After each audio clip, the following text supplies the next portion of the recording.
It's great for us to be able to hold this event tonight, which follows another event that we had last year, which was a face-to-face one.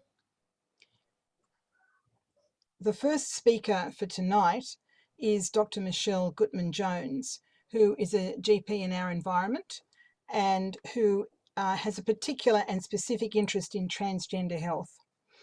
Michelle, it'd be wonderful to hear your talk on how to use inclusive language in clinical practice. Hi everyone, thanks for joining. So we wanted to put this talk together just to give people an introduction into gender affirming healthcare and to kind of provide an introduction for anybody who wants to become a gender affirming prescriber. So I wrote a talk that I actually give to the GP Synergy students, so it's part of the talk that I give to them, about how to use gender affirming language in general practice, because in my opinion, it's the foundation of good gender affirming healthcare. Because if you can't get this right, you'll lose your patient. So give me a sec while I figure out how to share my screen.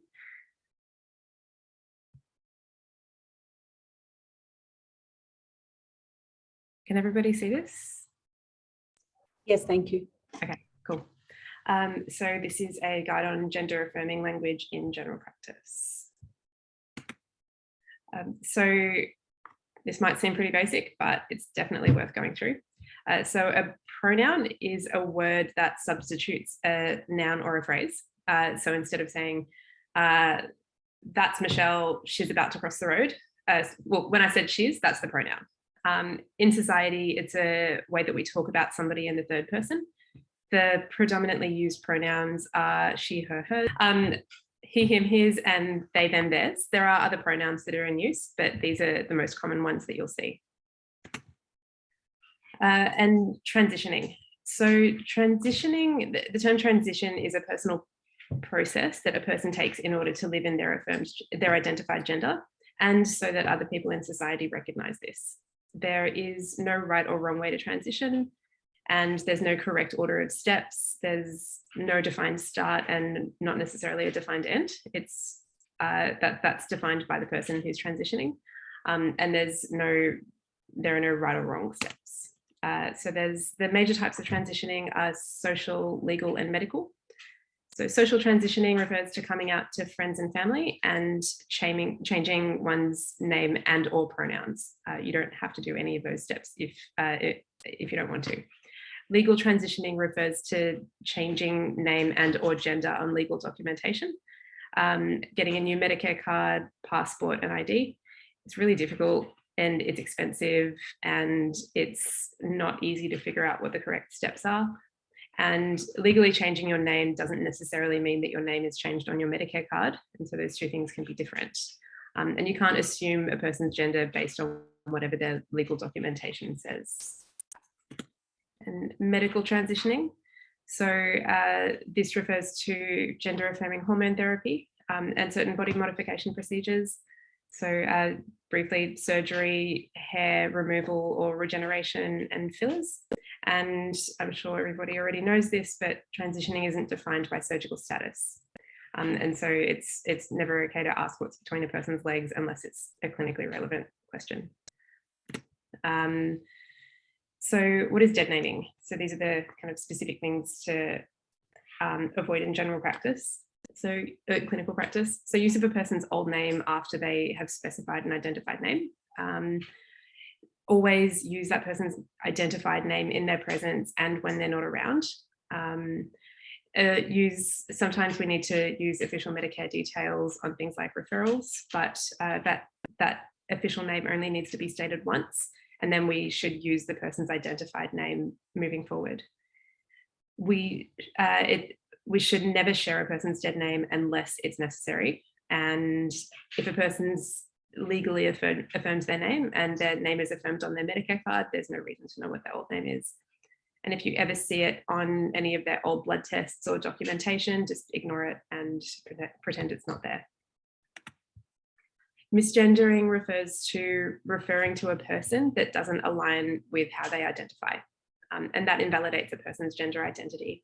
So that can be saying hello, sir, or hello, ma'am, or referring to a group of people with a group of people as a group of ladies, if there's somebody who identifies as a man in that group. Or misgendering can be pointing a person to the wrong toilets and saying, oh, the ladies is just down there, when they'd prefer not to go to the ladies' toilet. So there's multiple different ways that we can do it. And dead naming and misgendering causes direct harm.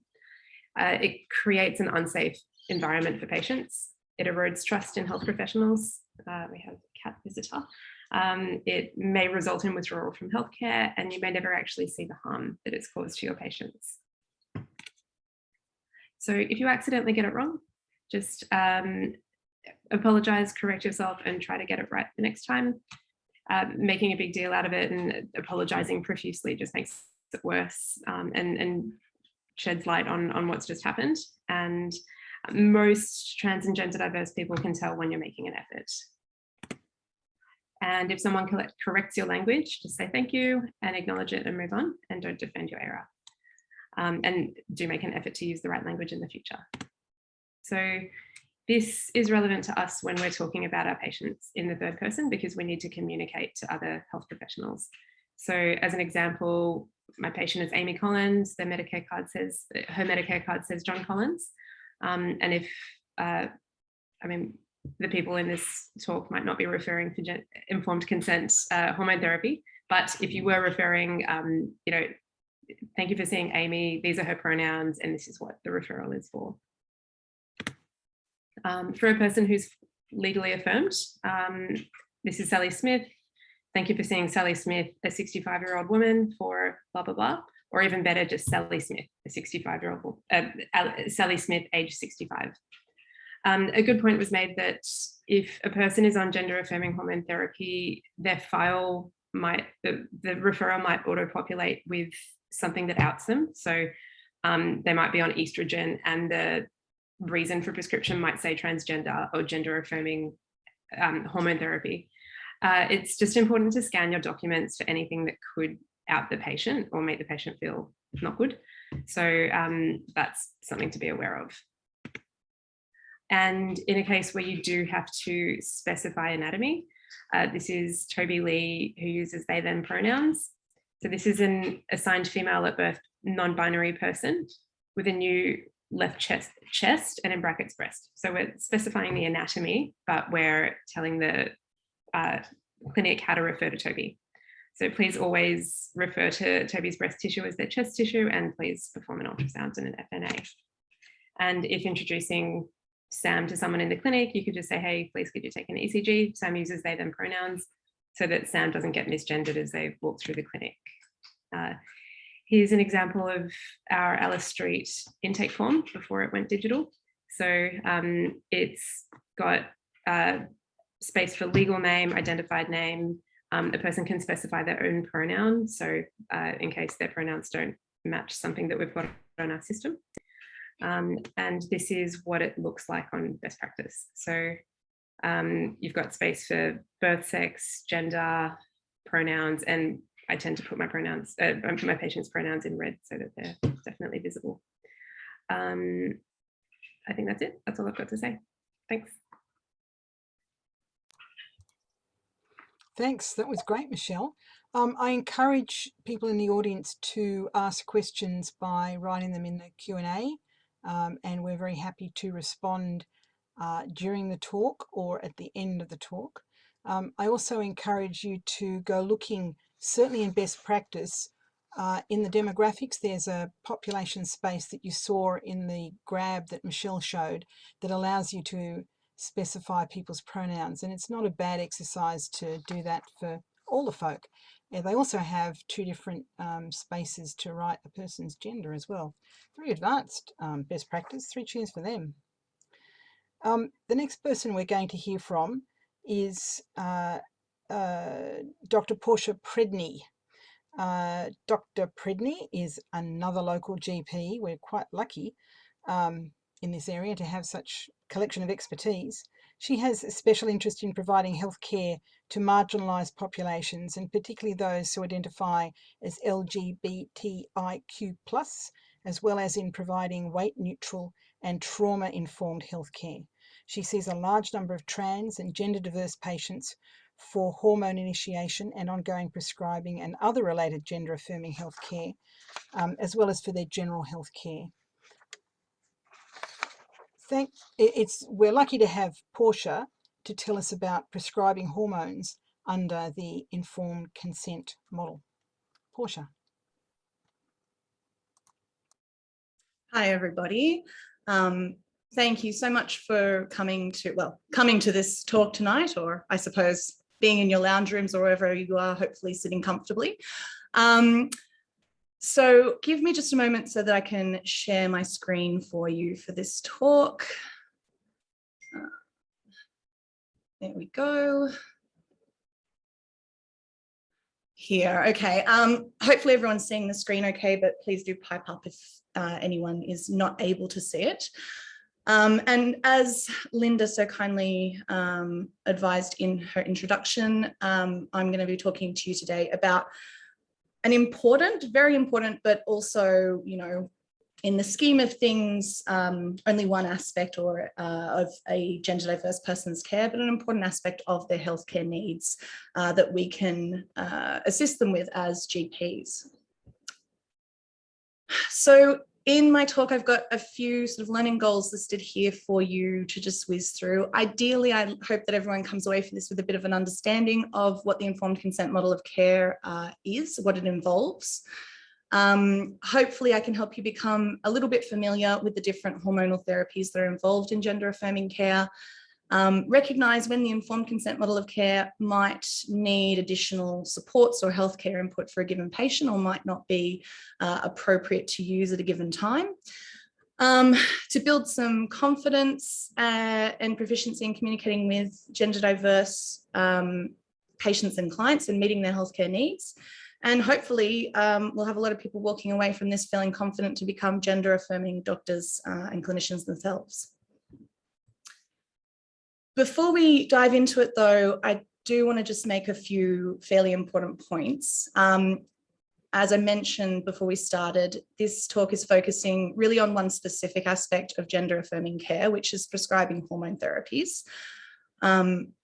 Providing gender affirming care for a patient is a much more holistic picture than this and involves caring for an individual who happens to be gender diverse, and that could include providing hormone therapies. It also might include providing referrals for transition specific services and treatments like surgical treatments and speech therapies and things.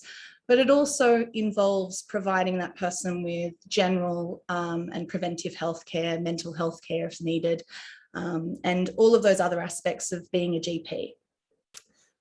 It's also important to note that not all trans and gender diverse people want or need to take hormone therapies. As Michelle pointed out in her talk, every patient is an individual, and there is no one way to transition. So people make different choices, and we need to be conscious of those various journeys and make sure we're supporting people to make the choices that are right for them.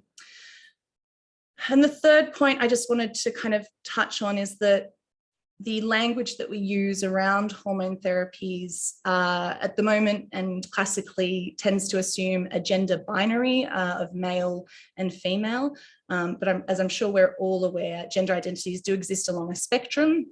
The terms that I'm going to use in this talk to describe the predominant types of hormone therapies are feminizing hormone therapy and masculinizing hormone therapy, but I do acknowledge that these terms may not align perfectly with the identities of non-binary, agender and genderqueer individuals.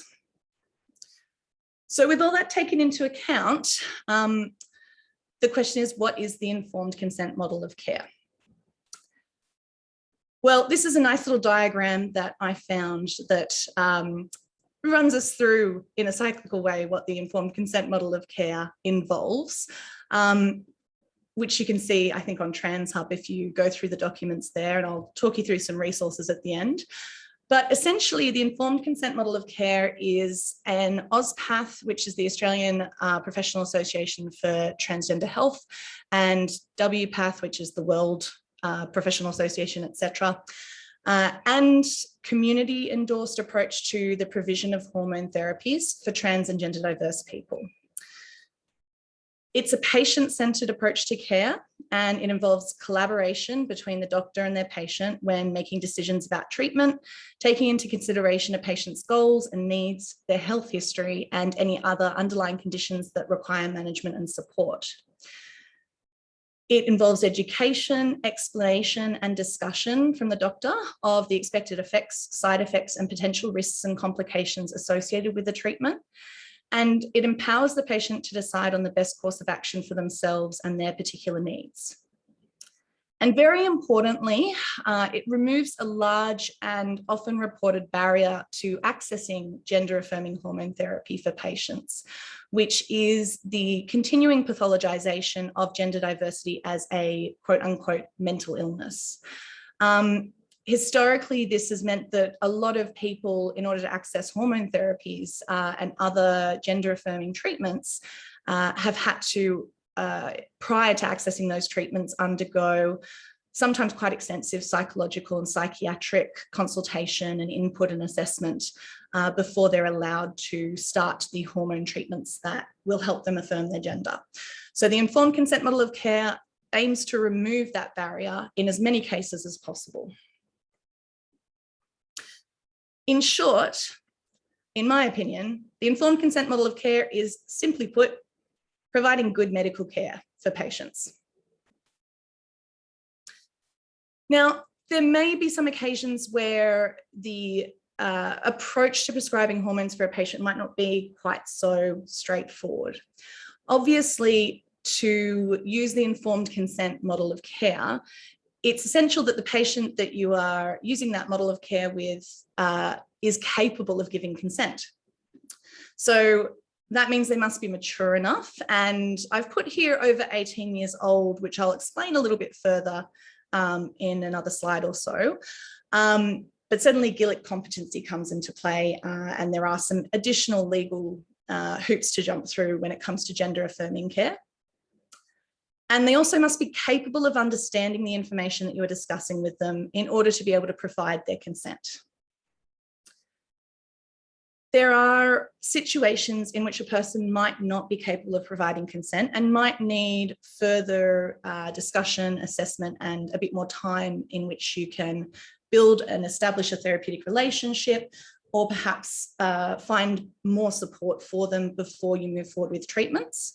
Some examples could include if the person that you're seeing is currently under the influence of drugs or alcohol, if they are cognitively impaired in some way, either acutely due to psychosis or delirium, or otherwise due to some other kind of medical condition, or if you have suspicions that that person is acting under the influence of another person.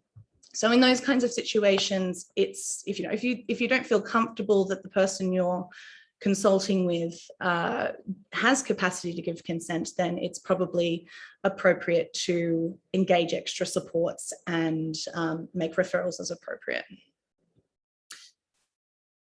So I touched on in the last slide the age of 18 years old versus under 18 years old. The reason for that is that as long as the other considerations that we mentioned in the previous slide around having, cognitive capacity to consent, etc., are fulfilled, essentially you can use the informed consent model in all people over the age of 18 years old. But for those under the age of 18, the application of the model has to be on a case-by-case basis and often involves the input of a broader clinical team, depending on the patient's other medical background and their family and social supports and their maturity level and their understanding of things and all of those kinds of considerations.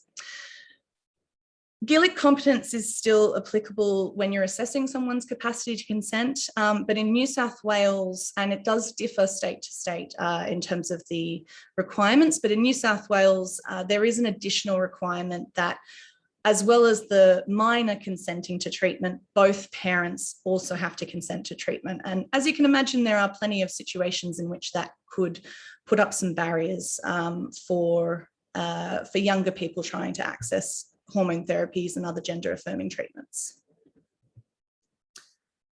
So in talking about the actual hormone therapies, we have limited time tonight. So I'm not going to be going into them as comprehensively as I otherwise might like to. I could honestly talk about this stuff for hours and hours if people let me. But I've tried to give you a bit of a concise overview and include some resources at the end, which will help you to solidify that information and feel confident with moving forward with it. But essentially, when we talk about feminizing hormone therapy, we're talking about typically using estrogen supplementation with or without androgen blocking medications, and typically on individuals who have been assigned male at birth and who are transitioning either to be a woman or to have a more feminine appearance. There's quite extensive options available for estrogen supplementation, and I think that's probably because there's a pretty big market for menopause treatment, and often the medications that we use in gender affirming care are the same ones as we might use in hormone replacement therapy in a menopausal cis woman. So the options include transdermal patches, and there's a few different brands. A couple that I use are Estrodot and Estroderm. Transdermal gels and creams, such as Sandrina, and oral tablets. And a couple of examples of those are Proganova and Zumanon. There are some non-commercially available estrogen treatment options as well, which can be accessed through compounding pharmacies, and which some GPs, myself included, do facilitate for patients, and they include estradiol pellets, which are implanted under the skin and have a long lifespan of somewhere between 3 and 12 months, depending on the dose and the patient, and estradiol valerate or estradiol cypionate subcutaneous injections, which are much less frequently used in Australia. Quite popular overseas, but there are a few people in Australia who use the injections for their estrogen therapy. And then anti-androgens, there are more anti-androgens than what I've listed here, but I've put the two most commonly used ones for the purposes of this talk. Most commonly used because they are, I guess, relatively cheap and generally well tolerated, but other options can include medications like bicalutamide, which on a private script is a bit more expensive for patients. I've included a resource at the end of my talk, which is an article that was included in the Australian Journal of General Practice, I believe in July 2020. This table is an example of some of the information in that article, and it's a really nice, concise but comprehensive overview of providing hormonal care under an informed consent model in the general practice setting. So I encourage you to all have a read of it. And as I said, I've got information about where you can access that at the end of the talk. But to give a bit of a simple and brief overview of my personal approach to estrogen therapy, I've just included this slide here to give you an idea of what I do. So with all of my patients, obviously prior to starting, we have had at least one or two quite comprehensive and prolonged consultations to establish all of their medical history and do any appropriate examinations and organise some baseline pathology tests. The pathology tests that I think are fairly essential include your stock standard full blood count, EUCs and LFTs. I always do a baseline serum testosterone and serum estrogen and pituitary hormones, FSH and LH. Serum prolactin is a bit of a controversial one. Some people do it routinely, some people never do it, and I still haven't figured out exactly where I stand on that, but I often do it as a baseline at the very least, and then once someone's established on therapy. The main reason for that is looking for evidence of a developing prolactinoma. It's not really clear whether estrogen causes prolactinomas, but it does often push prolactin levels up, sometimes symptomatically. So I guess having a baseline can be helpful. I also do fasting blood sugar and fasting lipid profile. I almost always do a vitamin D these days as well, somewhat influenced by the ever-present threat of lockdowns that we've had over the past couple of years, leading to not many people getting much sun. But also in a lot of cases in the gender diverse community, there can be a lot of concurrent conditions, including neurodiversity and anxiety and depression and things like that, that can lead to a lot of members of that population not spending as much time outdoors. So vitamin D is often helpful. And depending on the patient, how long I've known them for, and any other information gathered from history, I'll often opportunistically use that testing to do any other general health tests that I think might be helpful for that person, you know, based on their dietary assessment and things like that. Because a lot of people who are gender diverse have been quite underserviced by healthcare because of finding it difficult to access care that feels safe for them. So once we've established that all of their general blood tests are looking okay, that we've got nothing that we need to sort out before we start hormone treatments, we can get started with a short-acting estradiol supplement. There is, you know, a lot of variability in terms of the choices people make around dosing for starting and titrating up. My tendency, if people have normally functioning livers with no liver enzyme elevation or fatty liver or anything like that on their initial bloods, is to generally start with oral estrogen, because that tends to be preferred by patients, and it also makes a slow titration that's in the hands of the patient, that they can take at their own pace, much more readily accessible for them.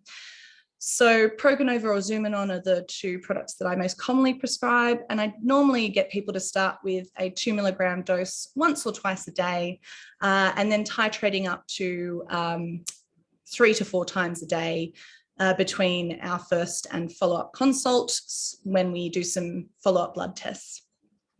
If patients do have any history of liver enzyme abnormalities, or if we have any concerns around, you know, clotting risk, DVTs, things like that, I will always suggest that we use a transdermal short-acting estrogen instead.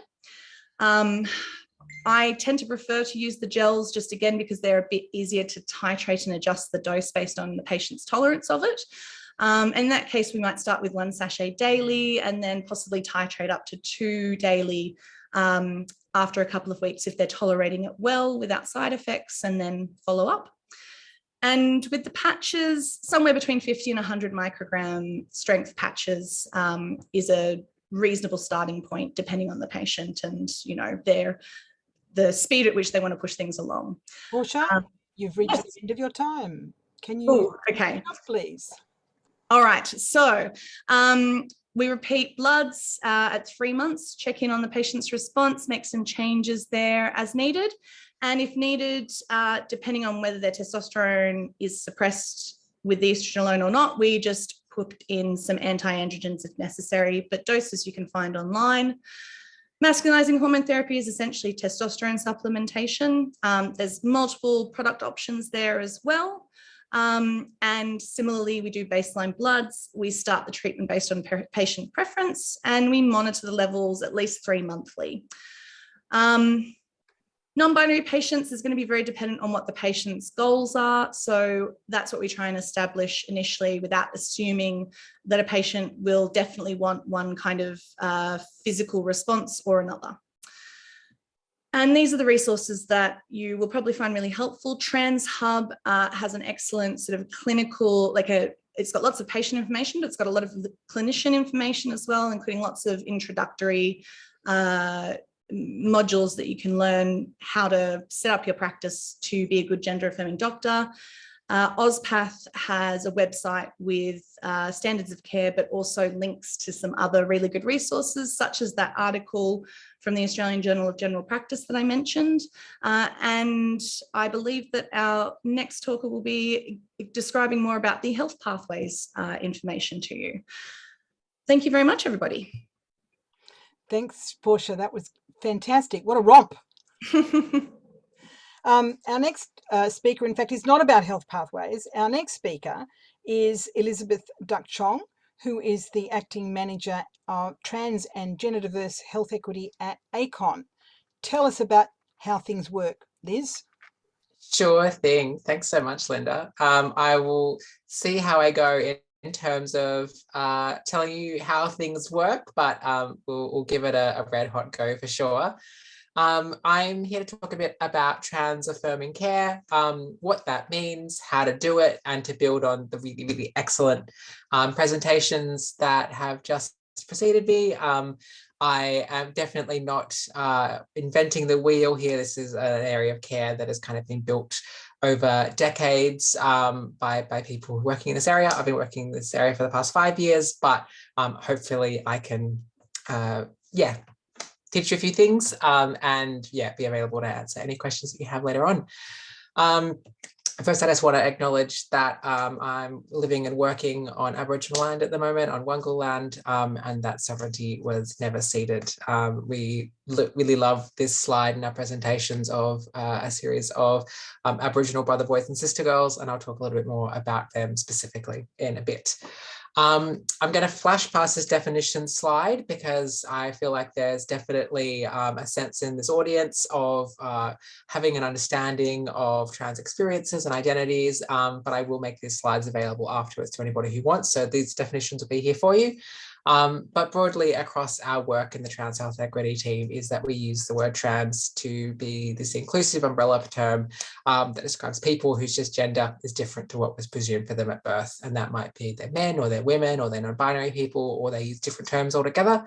But trans is this nice, big, happy term that we use to talk about all of our work. And then there's some other terms there which I will let you discover for yourselves later on. So trans affirming care, we have definitely put ourselves in a bit of a bind by using two quite similar terms in this work, trans affirming care and gender affirming care. And I just want to kind of like separate those out and talk a bit about what trans affirming care is and does. And it is simply care that affirms the trans person, their gender, their experiences, their needs in your service or whatever setting that you're working in. And it's just different to gender affirming care, very, very similar term, which is care specifically related to gender affirmation / transition. So as Michelle was talking about, providing hormonal affirmation or support before or after affirming surgeries or whatever that looks like. But this is really about being affirming to trans people at all aspects of their interaction with your service or broadly kind of as they're interacting with you at all. So it can happen really at any point. And this might be advertising and web presence. So what kind of copy or images are present on websites or things like that. In the clinic itself, how the space is laid out, what bathrooms are available, what posters are up, how they're gendered or interacted with in in-person spaces, and then also with follow-up care, including referrals out to other services, and if they have to engage in any kind of pathology collection, anything like that. So trans affirming care covers a large part of all of really our clients' journey with you. So there's a lot of work to do to kind of make sure that we're seeing all of those pieces as potentially somewhere that we could either be affirming a trans person or making them feel uncomfortable or unwanted in a medical setting. It's also active and ongoing. It's one of the really, really valuable things that I've learned in this role is you never kind of get the gold stamp and trans affirming, you can move on and work on something else. It's a constant process of learning and developing and changing, as the trans community is constantly changing and growing. Like just in the recent history, we've been exploring new terminology of saying trans, binary and non-binary as opposed to trans and gender diverse, which was previously just talking about transgender people, and previously to that we talked a lot about transsexual people. And these are terms that have changed over time as the community is more able to advocate for what their needs are as a whole and what they're comfortable with. And it's really important that we're adapting our services and our care to support that. A few little gender 102 things. I'll skip the 101 because I feel like everybody here has got a handle on that, but I'll take us to the 102. As Michelle also talked about earlier, it's really good to be thinking about how genitals don't equal gender. And this is also in the case of trans people who have surgically affirmed their bodies in ways that feel really good to them. So a trans woman with a vagina is not more of a woman because she has a vagina. She just happens to be a woman who is trans who also has a vagina.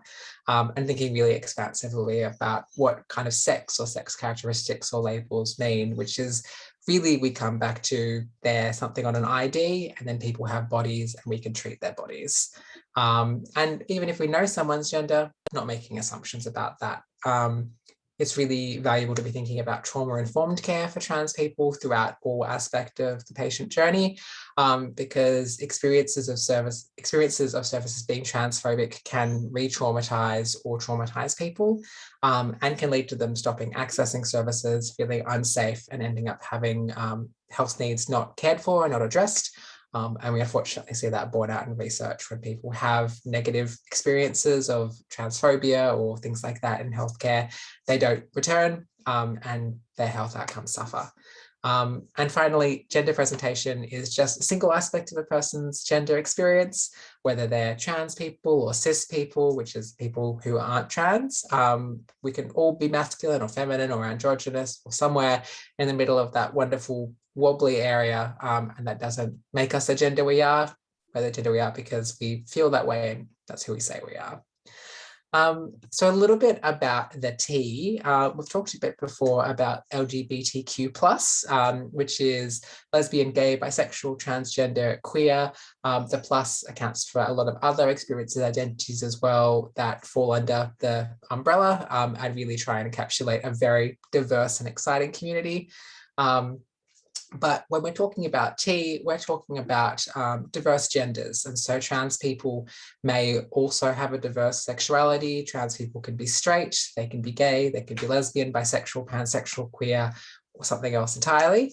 But we also know that when we look at LGBTQ+ health broadly, it sometimes squashes these statistics, and that trans people can often experience far more adverse health outcomes than cisgender peers, especially in relation to things like mental health distress, suicidality, sexual violence, and things like that.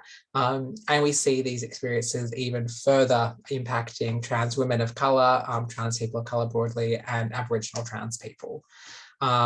And also that trans people really look out for specifically trans affirming services. So if something says it's gay friendly or even LGBTQ+ friendly, it isn't automatically read as being trans affirming or that trans people will have a positive experience there, because a lot of people use this term to mean lesbian and gay friendly or lesbian, gay and bisexual friendly, and don't think about what the T in LGBT or TQ+ means. And that's an experience a lot of trans people unfortunately have. So it's really valuable to be really openly, loudly trans affirming in how you engaged in service provision and advertising and advocacy. We advocate using lots of posters that affirm trans people, including things like pronouns and email bios and business cards and things like that, and really clearly just starting the conversation with all these little bits and pieces by saying, I'm doing whatever I can to help trans people feel safe, and trans people will see that as actually being a trans affirming space. It's also really good to know that the opposite of LGBTQ+ isn't heterosexual. It's actually non-LGBTQ+, because there's a lot of straight trans people out there. Talking a little bit about brother boys, sister girls, and other trans mob, this is a cohort of people who really experience a lot of horrible health outcomes compared to their white trans peers or cis peers. Brother boys and sister girls is a term that is used by some Aboriginal or Torres Strait Islander people to describe experiences of gender diversity. Sister girls and brother boys don't necessarily mean that they're women or men. They may also be non-binary as well as being male or female, and they're really terms of kind of cultural experience and identity. And the way that they're used can differ a lot between countries, nations, places all over the continent. It's good to distinguish, I haven't put it in the slide here, but sister girl, S-I-S-T-A, and brother boy with an A as well, are often used as colloquial terms between cis Aboriginal people, but this specific spelling is has been developed and used by trans Aboriginal people to talk about their experiences in communities. So not all trans Aboriginal people may identify as sister girls and brother boys, but it's a term that's used by some people. And it's a really, really lovely thing to be thinking about ways that you could be involving brother boys and sister girls in services, intake, research, however you're engaging with people. Community can look like all sorts of things. A really lovely lesson is that you don't necessarily know someone is trans by looking at them. Oftentimes you won't know someone is trans by looking at them, and it's really about asking open questions and having a really open experience to everybody that allows trans people to let you know who they are or how they exist in the world and be affirmed.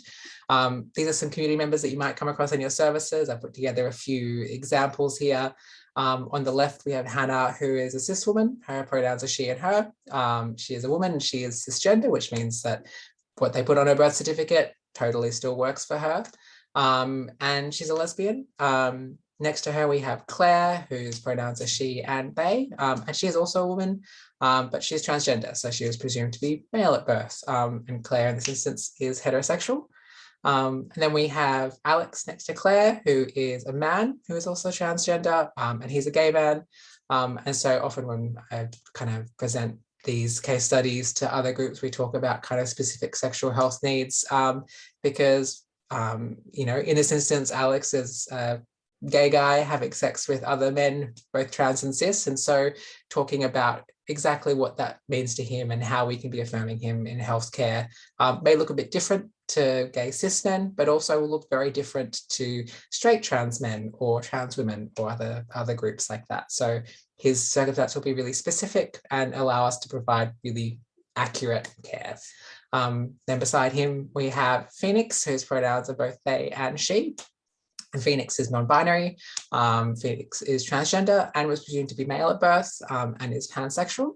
And beside them, we have Greer, whose pronouns are they and them exclusively. They're also non-binary, and were presumed to be female at birth.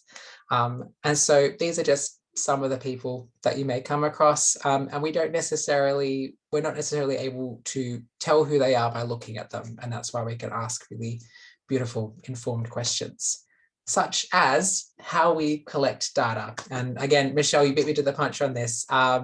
Really excellent work. Thank you so much.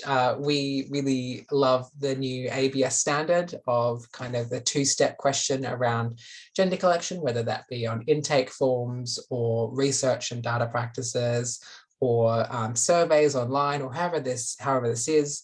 We really like people to ask a question that asks how you describe your gender, which includes multiple options, man, woman, non-binary, a different term, and sometimes prefers not to answer. We really like having that kind of like open option for a different term that allows people to include themselves if they want, because that can be a really valuable thing for people of minoritized genders. And then if necessary, it isn't always necessary, but if it is, asking what they were recorded at birth. And this is a much easier way of asking this question than asking what sex they are or what sex characteristics they might have, because we're all born and they write something on that piece of paper. Sometimes it's right, sometimes it's wrong, but that's quite a non-stigmatizing, non-harmful way to ask this question, as opposed to asking something that might feel a lot more personal, a lot more uncomfortable, such as a more recent experience or identity. So this is definitely the way that we say is the best way to go. And on the site TransHub, which I'll talk about in a second, there's a page called Research, which explores this in a bit more detail.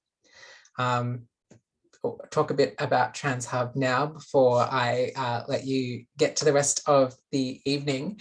TransHub is, it's my baby. I was one of the people who put it together, and I'm so proud of us being able to create this website and continue to develop it.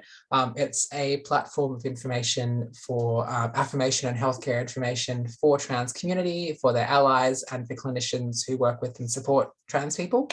There's a whole section there. You can see that little blue slide down the bottom for clinicians. That is quite thorough. It's really worth sitting down with a cup of tea or several cups of tea and working your way through it. And we developed that alongside not only a group of trans community, but also a team of health professionals around the country who work in and around trans health. And so it's a really robust, evidence-based place to be accessing healthcare information. At the moment, we're currently working on figuring out the updates so that when the WPATH standard version 8 comes out, we can update the whole site to be up to date as possible, reflecting the most recent information. So it's a really good way to be making sure that you're checking what's happening at the moment. I feel like this alongside Health Pathways is just like an absolutely dynamic duo. We also have a GP list, a gender affirming doctor list on the site, which if you're not a member already, we would love to have you on there, which is a list for community to be able to find GPs or other health professionals that provide gender affirming care to them, and be able to search by specifically what that looks like and their area. We have doctors from all over the state, which has been really exciting. And we know that hundreds and hundreds of community members have used that to find the gender affirmation that they really, really need. So I definitely would recommend checking that out if you've got some time. There's lots of beautiful illustrations and things as well. It's very, very interesting to have a poke around.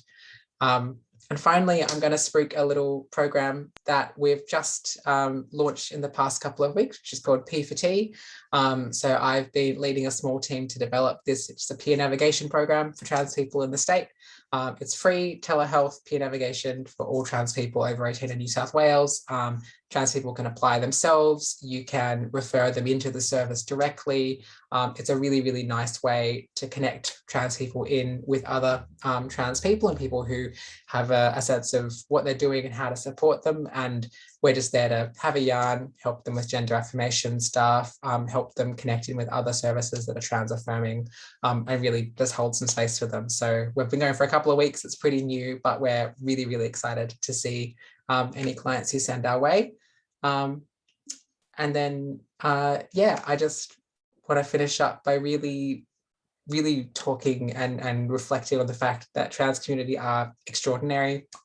I have been absolutely bowled over by the way that community band together, work together, support each other, and especially over the past couple of years. It's been a rough couple of years, and trans community is incredibly resilient. And being together in these communities, knowing each other, associating with each other makes a huge difference to how we're doing, our health and well-being. And that gender affirmation and providing gender affirmation is a huge protective factor against other things that are going on for them, poor mental health, suicidality, and more. And so for any way that we can support, provide gender affirming care, provide trans affirming spaces goes a huge way to making trans people's lives materially and substantially better. So really, really thank you for taking the time tonight to learn a bit more about supporting trans people and making a huge difference for the communities that I'm part of. So thank you so much. Thanks, Liz. I have to say the P4T sounds fantastic. Thanks. Can't wait to use it. Absolutely. I look forward to seeing so many referrals from you, Linda. The next person we're going to hear from is the aforementioned Dr. Martina Gleason, who is our Health Pathways hero. Martina is the Senior Clinical Editor of Southeastern Sydney Health Pathways Project, and there's a few other slightly higher level titles in the Health Pathways universe, and we're really lucky to have her show us the path, if you'll excuse the expression. Thanks, Linda.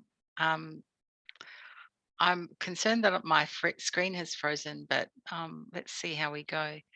Can you see my slide? Yes, thank you. Great, thanks very much. So I'd like to introduce you.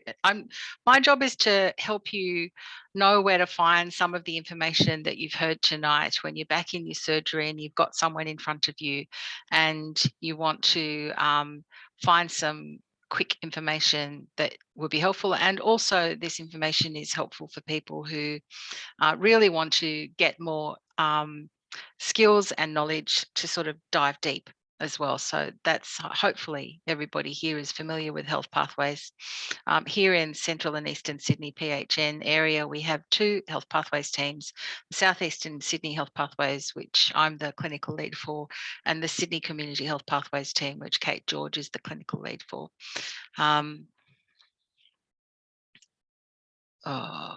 So let's get this to go on. I'm going to let this slide sit here just for a slightly longer period of time. I would encourage you to take a screenshot of it so that because it gives you the web address, but it also gives you the QR code so that if you're on your phone and you hold up that QR code, it will take you to either the Southeast Sydney Health Pathways or the Sydney Health Pathways using the appropriate QR code. The login details are listed on that slide as well. For Southeast Sydney, it's SE Sydney and the password is healthcare. And for Sydney, the username is connected and the password is healthcare. But because we're in the same PHN, we have an agreement that you can use the same login for both. So if you're a usual user of Southeast Sydney and we don't have the pathway you're looking for and you want to look at the Sydney pathway, you can use the same login, SE Sydney and healthcare, and you'll get into the Sydney pathway. We're trying to make it very user-friendly for people. Just a list of some of the pathways that are relevant to tonight's subject on the Sydney Community Health Pathways, and I will be demonstrating the Sydney Health Pathways site because they have a more extensively developed transgender suite at this stage. So they've got pathways on the general principles of transgender health and gender diversity, gender affirming hormones, gender affirming surgery, transgender specialist assessment, LGBTI support, and same-sex and transgender domestic violence, because that can present differently. And so both of us thought that it was appropriate to have a specific page for that. Southeastern Sydney have got LGBTQI community support and the domestic violence page. We have a GP colleague referral page, and in that page, we've identified some of the GPs in our area who provide trans affirming care. And if you are a GP in our area and you do provide trans affirming care and you're not on our list, please contact our team and let us know so that we can put you there. Also got non-acute sexual health assessment and a very large suite of mental health pathways. So as I said, please nominate yourself for GP colleague referrals, and especially if you're happy to take referrals from your GP colleagues to work as a consultant with them in your area of special interest. So the areas that we are interested in taking nominations for are listed there, and it includes contraception and medical termination of pregnancy, residential aged care, and transgender health. So that contact number with contact email address with Sue Baker is on the slide, and you can also use the feedback icon at the bottom of the GP referral page. If you click on that link, we'll get an email to our team and we'll be able to act on it. And there's some contact details for both of the teams. What I'd like to do now is show you our actual pathways. So just bear with. So I've got in front of you now the Sydney Health Pathways, and they, as I said, have a number of different pathways. And the ones that I've been asked to concentrate on today are the referral pathways. But I just wanted to show you that there are pathways just in gender, transgender health and diversity. And so this is a general page for management, and it's divided into adult patients and children's patients. And as typical for a health pathway, we have an assessment section, a management section, and then a request section. And the request section is like, I know that health pathways uses request, and GPs are used to using the word referral. In health pathways language, request equals the same as referral. So it shows you, gives you where you might want to refer a patient to help them assist with their issues. In health pathways, when you see a white cross on a blue square, that means that there's a drop down. So if you open it up, you'll actually get a whole lot more information. And we set it up that way so that you can scan down to try and identify the bit of the information that you want without having to read a whole pathway, just to help you identify what you need. I want to go to this transgender specialised assessment page because that's the one that I was asked to speak on. But I also want you to know that Sydney have also got the gender affirming hormone pathway, which will be helpful when you're wanting to trigger your memory of what you just learned from Portia and you're not quite sure where to start, and that gender affirming hormone page will help remind you where to start, what to do.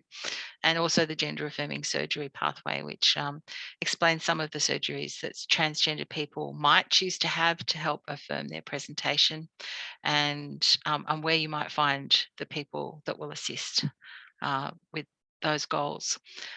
So in our request section, the Children's Hospital at Westmead Gender Clinic, every time you see that cross, if you click down, you'll get a drop down with a whole lot more information with who to address your referrals to, who they'll see, and anything that you need to do to, sometimes you'll have required information that's different to your standard information. They might want particular tests or something like that for you to organise before you go. And if that is the case, that will be listed on the request pages. In this case, it doesn't have required information, so it just lets you know who the clinicians are involved in the gender clinic at Westmead Hospital, which has a very long waiting list. So, but worth knowing that it's there, and that there was a period of time when they weren't taking referrals last year, but I think they're back in business now.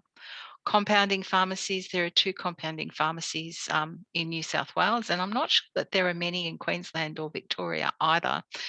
So Ballina Compounding Services and Stenlake, they provide slightly different size pellets for estrogen.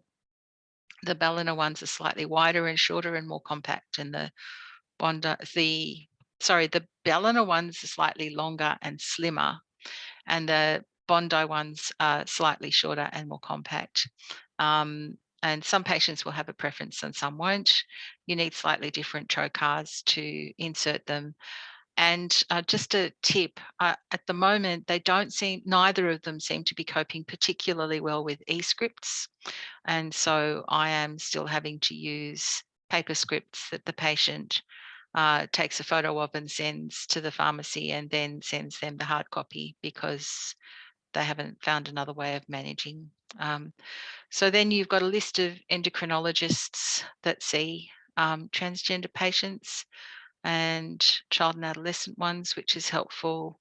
Fertility specialists, because some people might choose to undertake gamete cryopreservation before they start taking hormones that might change the quality or quantity of their gametes. There's also some psychiatrists listed here, and child and adolescent psychiatrists. It's very sad that there's so few, to be honest.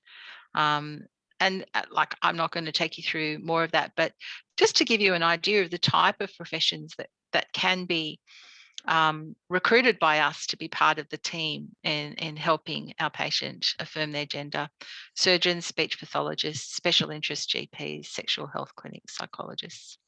Linda, are you appearing to tell me to get off because it's time to have question and answer? That's all right. I've covered what I need to cover. I just really wanted to let people know that there are transgender pathways available. As I said, Sydney's got a bigger suite.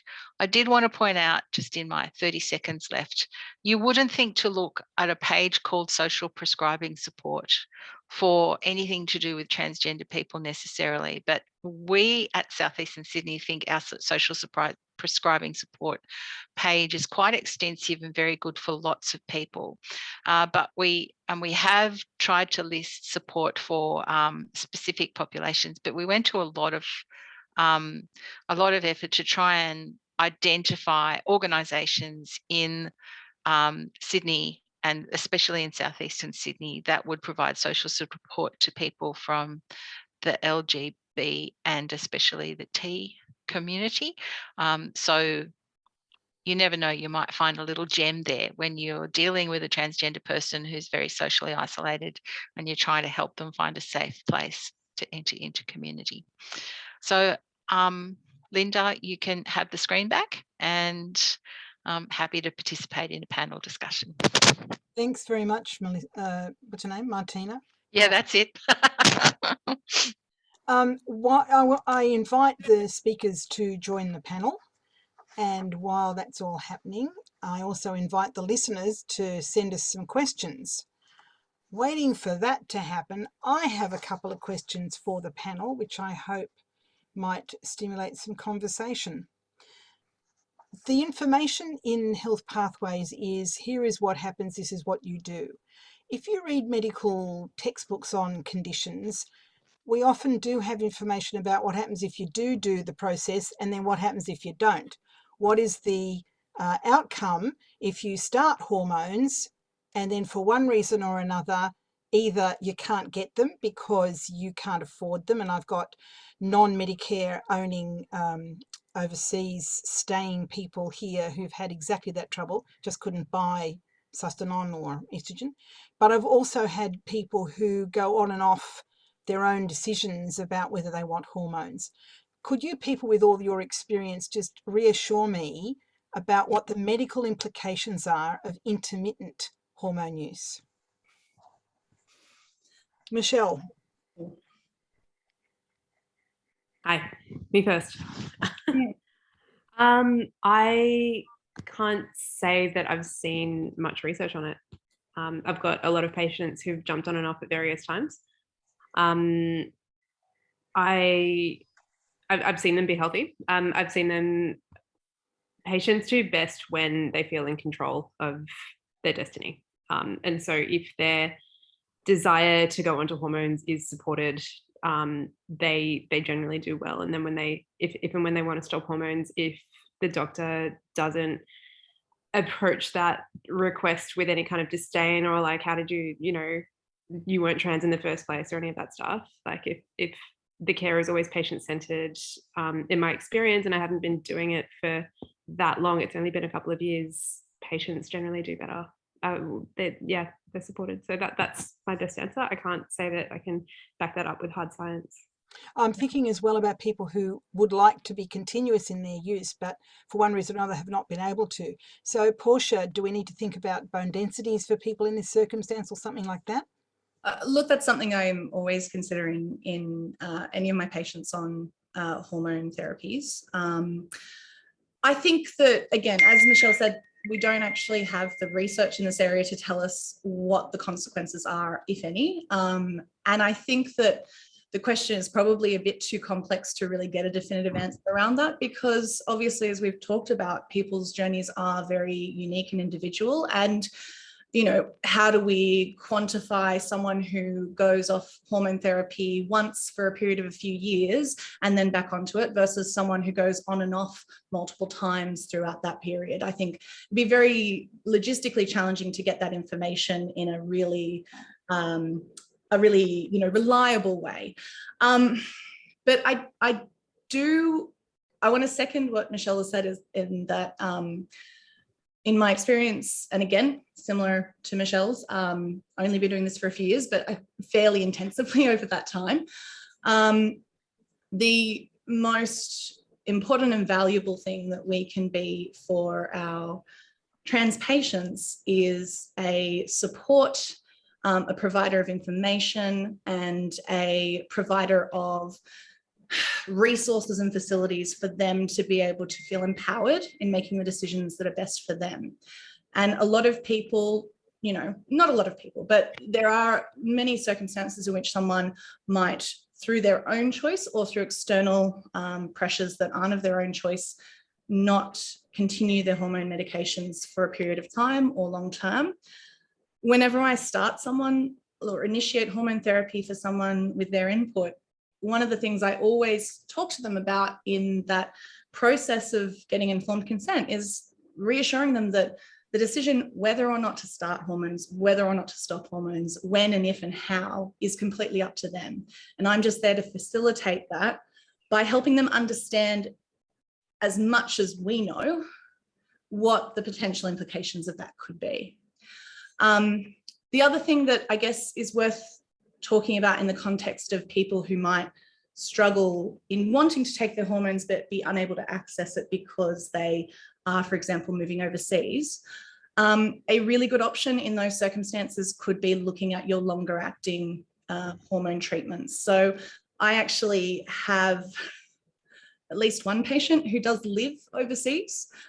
She's an Australian citizen, but she works in another country because of her industry, and she travels to Sydney periodically to see me for hormone implants, for estrogen implants, because her implants give her 12 months generally, and sometimes a bit longer, with sufficient estrogen levels that she doesn't need any other supplementation.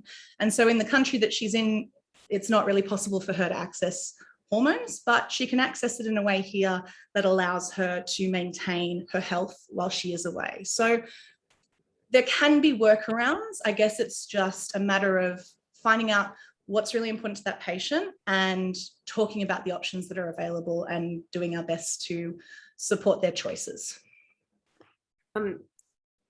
Absolutely. And can I just second that as well by saying, just in answer to your question, Linda, if a patient did go off hormones, I would be very cautious in not letting them become hypogonadal.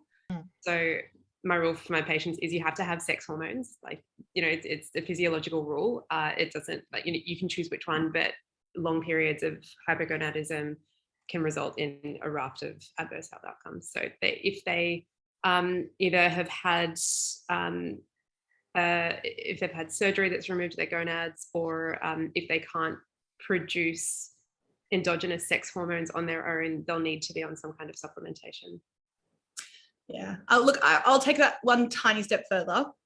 And I know that you practice in exactly the same way, Michelle, so I'm being very facetious here. But I don't ever tell my patients that there's anything they must do or must not do. But obviously, I tell them for our bodies to function healthily and well and to maintain our health long term, from the knowledge base that we have, it looks like sex hormones are important, at least for a majority of our lifespan. And if we stop them and have nothing to replace them, then there are all of these potential complications that could happen. And then obviously, you know, the majority of people are going to make the choice to have some kind of sex hormone in their body, in my experience. But yeah, whether it be the one they prefer or not, depending on their social circumstances. I just want to make a point that it's just so lovely to hear this very patient-centered conversation. And I want to reinforce for our people who are attending, even if they're not asking questions, how rewarding it is to be working in this space. It's an area that I love working in because it's true collaboration. It's very rare that, you know, you don't often get to set goals of care with people who've got high blood pressure or diabetes, you know, but you actually get to really listen to the patient and what are their goals, help them develop their goals, explore their goals, and then work with them to let them know how you can help them with that. And then let them be in the driver's seat, and we're really just showing them the car. And it's quite a unique experience. So as long as you're really comfortable providing patient-centered care, it's one of the most rewarding areas of medicine to practice in for me. 100%. And it's also rare to have a patient base that is so motivated and health-centered in their interactions with you, because my experience as in broad terms, and obviously there's, you know, individual variability here and there, but in broad terms, the patient base that I see who are trans and gender diverse are really informed, they're really engaged, and they want to know what we think is going to be helpful for them, and they will take that on board, and they will follow up, and they will do all of the things that make it really enjoyable to be a doctor, as opposed to the times when you have patients where you're like, here's the advice I'm going to give you, and I know you're not going to take it. Time you won't have done any of it, and we'll go through the same thing again, but that's just the cycle we're in. I wonder, Liz, if you could give us an idea in terms, in your position here as, you know, telling us how the community thinks about stuff. What is the community's experience of their health journeys, both in general practice, but particularly in secondary or tertiary care? Absolutely. Thanks, Linda. I mean, I want to really go back to so much of what's been said already, in that just kind of letting patients know, and as a trans person and representing community, that experience of having any kind of health professional say, okay, well, what do you want? What do you need? Let's work towards those goals is a huge boon, and goes towards making me want to trust that person and come back to that person, and continue to have an ongoing therapeutic relationship, which is something that I think is hugely beneficial for all people, but especially for trans people who are engaging any kind of medical affirmation, who are going to be engaging in the health system long term. And so I think it really comes back to that relationship building and that trust of trans people knowing themselves. I've definitely known that I've made, you know, interesting decisions about my medical affirmation in the past. I know lots of trans people who've done that as well. And whether that be self-medicating due to lack of access or prohibitive cost, or taking more or less of something because they don't fully understand what that looks like, or have been advised badly by community, but very well-meaningly, if badly, by community. And so there's definitely a balance in terms of being that, you know, I'm coming from a place of medical expertise, like I'm here because I want to be able to provide you with information, but kind of framing that in a sense of like, look, I'm here to provide the medical information. If you provide, you know, the personal experiential information, then let's meld those together and create something where you have the best outcome possible, rather than listen up, bucko, here's what you're going to do. Which I think a lot of people have unfortunately had experiences of, whether with gender affirming healthcare or other healthcare. So it's really about saying, look, I've got the smarts around this, but let's find a way to make that work with what you need. And so you feel like they're working for you, not against you. Can I also say, sometimes, like, I've got a few patients, a lot of non-binary patients actually, who are not quite sure what they want. And then the job for us as medical experts, for want of a better word, is to hold space and to actually say, well, these are your options. See, you know, these are some things that you might not have considered that could be side effects of something that you're considering that you might then change your mind about. And there's absolutely no pressure. I am not invested in any way in what decision you make. I'm just here to help you navigate, work it out, sit with yourself. I'll sit with you. And when you're ready, you know, you let me know and I'll help facilitate that. So it's also a very lovely way to be able to be. I tell you what we need, though, Liz, is we need other gender affirming specialists, so that I can safely refer my trans patient to a gastroenterologist or a cardiologist, respiratory physician, whatever, and just know that they're going to be respected for who they are. That was actually one of my questions, in fact, exactly that.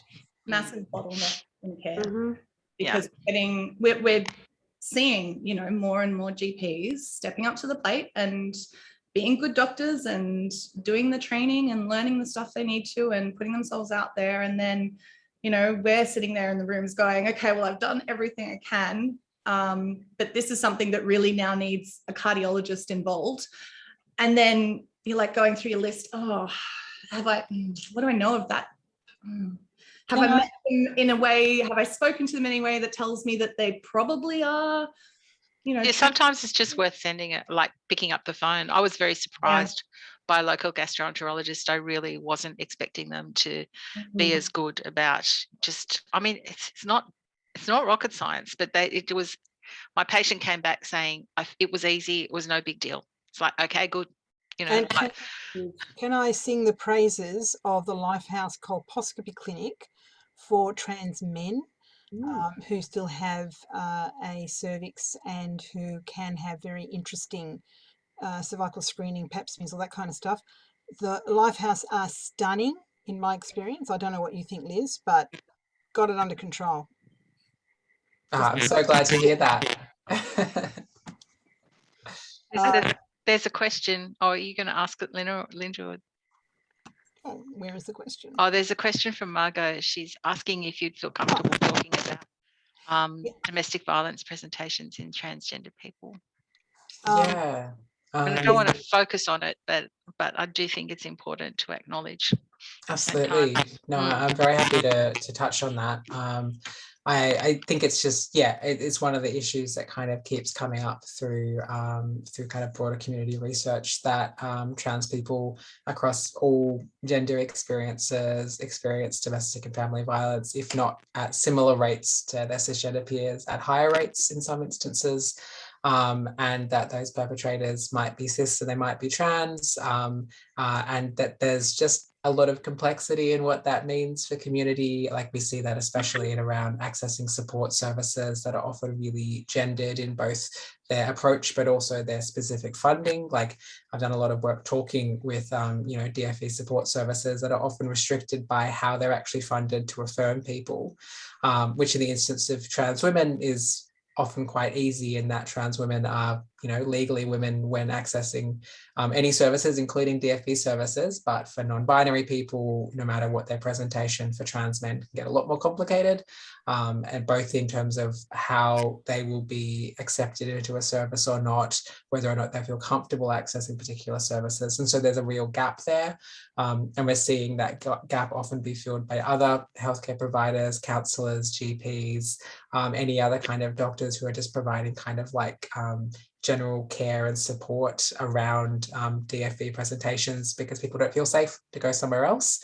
So I think it's just a really, it's a thing to be aware of, that's definitely both domestic and family violence and sexual assault are experienced in really high numbers by trans communities, but that as a result of services, especially around domestic violence, not often being affirming in the way that trans people need, that trans people will show up to other services such as GPs to actually access support and care for that. So it's a really good thing to be conscious of, that people might be coming in with, but also there's a lot of stuff messed up in there and jumbled up in there around kind of feeling like people deserve affection, family relationships, trans experience around sexuality, things like that. Like, for trans people of any gender who have cisgender men partners who are assaulting them, whatever that looks like, there's a lot of very, very complex stuff there, which we obviously can't unpick all now, but I think just being really open and caring, as I'm sure everyone kind of has as a way of approaching those situations, and just really being there to listen. For the sexual assault stuff specifically, I can't recommend sexual assault services around the state highly enough, and we've done a bit of work to provide training and resources for them to be affirming trans people, so they're a really, really great place to refer to. Thank you. While we're talking about difficult conversations, I'd love to hear maybe Martina's way of approaching a patient who comes to us who is determined to do something about their gender, but who also may or may not have, well, let us say ADHD or personality disorder or other of the more icky, if I can use that really unprofessional expression, mental health conditions. I can imagine that many GPs would find it problematic to run the gauntlet of those multiple strands for a given patient. How do you approach that, Martina? Yeah, thanks, Linda. It can be quite challenging. To be honest, someone with ADHD, I wouldn't find to be too much of a problem in helping them with their affirming their gender.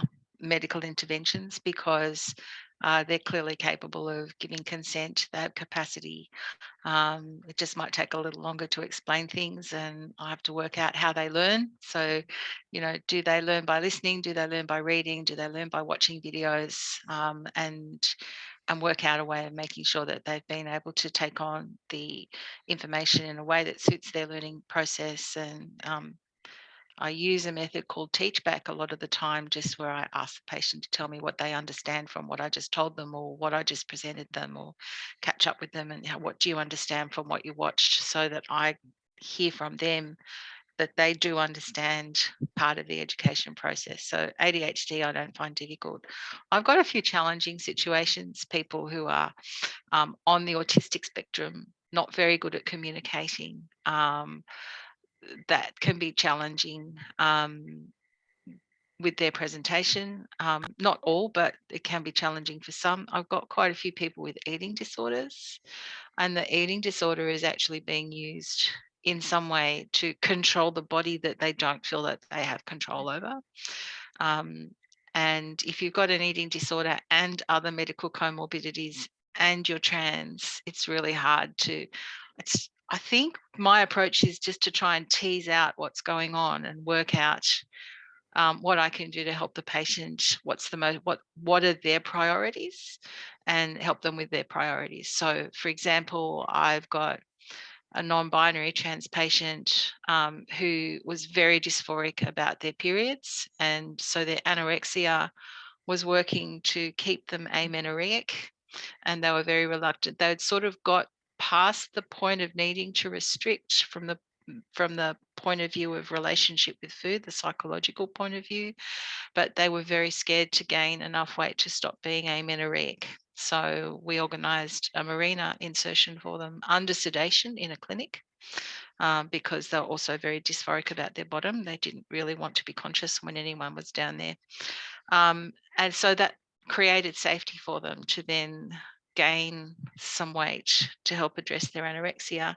And now I've started reframing their approach to healthy relationship with food in terms of they want to build muscle, they want to develop a more androgynous triangular physique. So increasing the amount of protein that they eat and the calories, and then working in the gym so that they can work on. And so this is no hormones. This is, you know, taking into account what that mental condition was serving in their relationship with their body, and then trying to help them find other ways to do it. There are some mental health conditions that are particularly difficult. If you've got a dissociative identity disorder, and I do know of someone who was caring for someone where the alters got very angry when they started affirming their gender because the alters hadn't come out to reveal that they had a problem with that. That would be a very extreme presentation, quite rare. I haven't seen that, but a colleague has told me about that experience.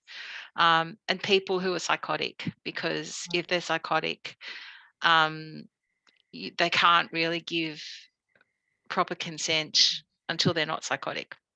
So you've got to work on working out how much of the mental condition is because it is contributed to by their dysphoria, if they have dysphoria, because not all trans people have dysphoria. And then, so it's patience and it's time, and it's complex, and GPs do complex better than anybody else. So I don't have an easy answer. I have it's a GP problem. We work at it, we pick around the edges, we try one thing and see if that works, and check in with the patient and make sure we're doing it right and keep going. You know, tap, they call it sometimes. Oh, is that what you call it? You may well be right. What was that, Linda? Dripping tap. I think at this point in time as well, where we are at now in history, in access to care, it's quite pivotal. Expecting that you're going to enter into being a trans affirming doctor and providing, you know, gender affirming care to all of your patients, and expecting that that's going to be all they need and that it's all going to be very simple without any other healthcare needs is pretty foolish in my opinion.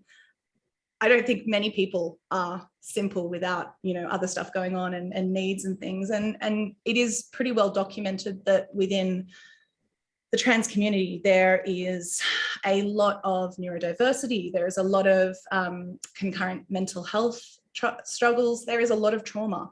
A lot of trauma that we as a profession have contributed to historically and still today. And it's really essential to be conscious of that stuff and be not necessarily looking for, but be open to the possibility that there are going to be increased complexities with the patients that you're seeing. Now, I have, a number of patients who really all I do for them is give them hormones and they're completely healthy otherwise, and they're completely fine and they're happy in themselves and everything's great. And that's wonderful. But in most of our patient bases, I think if we look at the population at large in our patient base, we probably end up having, of the patients who see us regularly, a minority who are like that, regardless of their gender identity. And the majority are people who have a number of complex chronic things going on, because that's what it's like to be human. And I think that what Martina said about being patient and just being there and slowly navigating your way through and being supportive is really, really important. I think it's really important to have a very open approach in your care as well, and an approach that is as free as possible from judgment, because I think one thing that medicine as a profession doesn't do that well is prepare training doctors for the realities of life and for the realities of the life experiences of a lot of the people they're going to be interacting with. And a lot of us as doctors come from pretty sheltered, privileged backgrounds, and we have to work to build that awareness and that understanding and that empathy around what the patients that we're seeing who have very different backgrounds have experienced and how that might have impacted on them. So don't expect, if you're going to start doing this, that you're going to just see simple things where you can be in and out 6-minute medicine with a script for estrogen. That's at least not my experience. I don't think it would be my experience even if I weren't doing gender affirming and trans affirming healthcare, because it's just not my approach. But yeah, there are a lot of intersecting traumas and struggles and health conditions that do make life for a lot of people who are gender diverse or trans tricky. And what we can do is be there to support them and to hopefully help them access the services that are going to be helpful, and sometimes to protect them from the services that are meant to be helpful but actually are not in their particular circumstance. It's a good job that we GPs who undertake this care are sharing this with you, the people who are listening, and who hopefully will take up the cudgels and do it too. And I know there's at least one registrar who's in the audience who's only been a registrar in general practice for a week. Congratulations, my registrar who's in the audience. Well done, her. Hey, hopefully I didn't just scare you away. It's fine. I'm her supervisor. I'm her supervisor. She hasn't got a hope. Thank you, everyone, thank you, panelists, for being on the panel, for a really great conversation. Gee, it's a pleasure to rub shoulders with people who know what they're talking about. That's all I can say.